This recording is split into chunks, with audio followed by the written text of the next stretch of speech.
the game, cause see the boxing voice.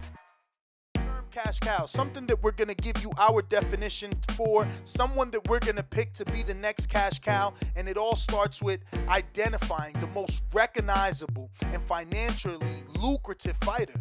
But Floyd Mayweather Jr. has changed and redefined some of the characteristics of what makes up a fighter and what makes up a boxing cash cow. Of course, there's always going to be the basic criteria for a cash cow. Things like, how much money is he actually making? Is he a six-figure fighter?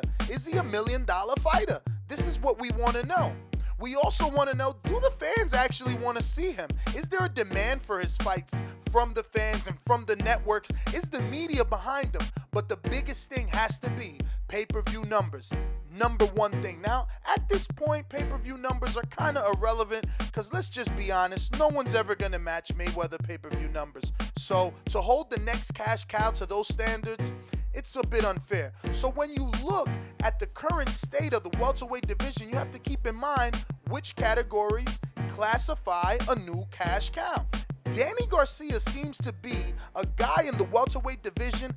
Obviously, comparing him to Mayweather side by side makes his case weaker, and no one would argue that he is as talented as Mayweather.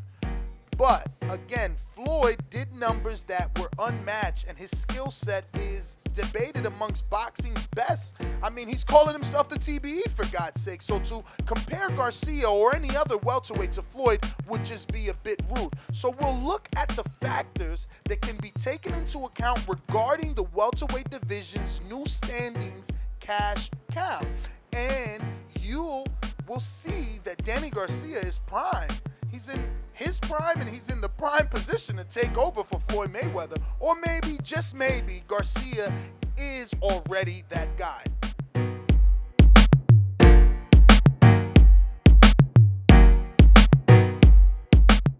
He's an undefeated fighter, and Floyd Mayweather Jr. has instilled the idea in casual fans' minds that a major fight has to have an undefeated record.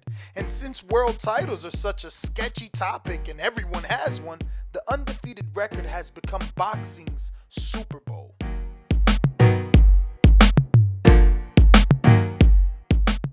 Celebrity appeal, the key ingredient when making a superstar, and Danny Garcia has it.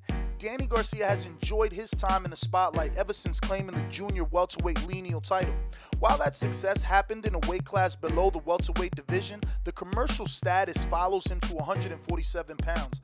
Even though Amir Khan has a stronger international appeal, it is Garcia that is closer to the world that made Mayweather such an infamous star and celebrity. From being featured on TMZ, to Sway in the Morning, to hanging with rap celebrities, having Bentley cars, this kid's on his way to be a star.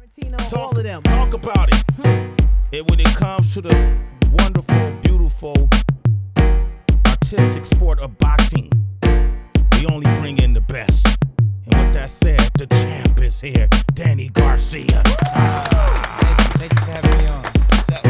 So what made you come out with Danny Garcia? He actually reached out to me. I met him a few months back. You know, he's a good dude, good humble guy, hell of a boxer. So I came through for him. That's what it is.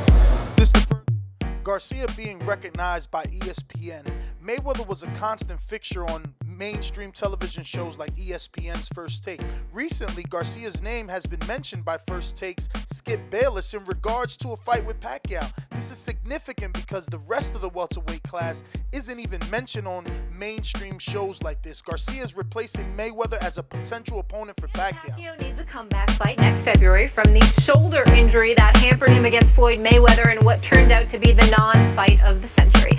Bob Arum says step in Amir Khan, this according to the Daily Mail. However, Manny Pacquiao's trainer, Freddie Roach, says not so fast, pump the brakes. The fight we want is Danny Garcia. Manny, unlike Floyd Mayweather, says bring on Danny Garcia. He has the guts to fight Garcia first before he fights Floyd again. And Danny Garcia, for the uninitiated, is 31-0 with 18 knockouts. Knocked out Amir Khan, who Floyd was considering fighting before. Garcia an established draw. Now, some might argue that Garcia's numbers recently dropped as far as attendance goes for his fight with Paulie Malignaggi, which did roughly 7,000. But the truth is that Danny Garcia has established himself at the Barclays Center in a way that no other current welterweight outside of Manny Pacquiao has done anywhere else. Thurman isn't drawing in any one specific area, and Porter doesn't have a true home in any major boxing city. Outside of the UK draws in the welterweight division, Garcia is capable of putting fans in seats. On the West, We didn't break our record yet. Nobody broke the record in Barclays yet, Danny. We did 13 something. That's the main. We got the top. Cotto, we got him by 150, I think, people. So we still holding. Garcia has a Hispanic demographic. The one thing that the other welterweights don't have is a direct link back to the biggest demographic in boxing, the Hispanic, Latino demographic. Garcia hasn't really taken advantage or received the full support of his Puerto Rican fans, at least not in the same way that Miguel Cotto and Felix Verdejo have. But Puerto Rican fans are some of the best fans in boxing, and the moment that Garcia's in a big fight, well, they'll surely show up to support their own, making Garcia's chances to headline a pay-per-view much more realistic than any other welterweight right now. Verbal drama.